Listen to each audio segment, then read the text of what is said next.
A saddened frown grows on Nasa's face, realizing my dad was right. Then what should I do? And in typical Nasa fashion, I've overthought things with the worst possible solution ever. Should I not be her friend anymore to make it easier? What? No, my dad exclaims, placing a claw on the side of his head.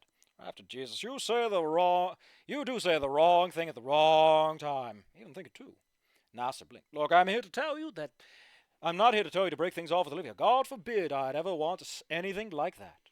Edward then crosses his arms, a serious look on his snout. In fact, I'm giving you an important objective, Nasa. The look lightened. Continue what you are doing. The world seemed as a shock for Nasa. Admittedly, I was afraid at first when I heard Olivia first mentioned you, and I assumed the worst. Maybe not too unlike you just now. Dad awkwardly chuckled before continuing. But after seeing for myself, I can understand why she enjoys your company. You're kind, gentle, you engage with her hobbies, and you're well-meaning, despite your painfully naive tendencies. Nasa nodded before frowning at the last compliment. Most importantly, to me at least, you make her happy. My dad then turned his head, his eyes widening as I pretended to be studying the various selections of salads. Edward looking to Olivia and Mom as they waited by the countertop for their food to finish cooking. In the end, it's all I could ever want as her guardian because Olivia deserves all the happiness in the world after all that was taken away from her. He turned back around as I let out a relieved sigh, peering ever so slightly towards the conversation. You mean, parents? Mm-hmm. My dad sighed. She told you?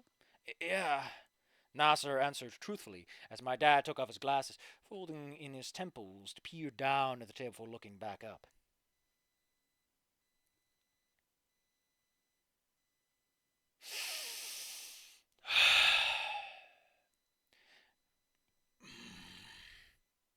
Maybe you're still too young to understand, but the world can be cruel and unfair, Nasser.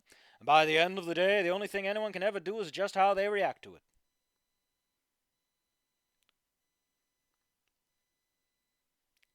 Big fucking words, considering that Anon died after fucking over several people's lives, gets sent back in time, has some of the nicest fucking parents, becomes a Chad, gets a cool body, cool friends, everything. Oh, the world is cruel and unfair, but sometimes you get a second chance and everything is better. You can't just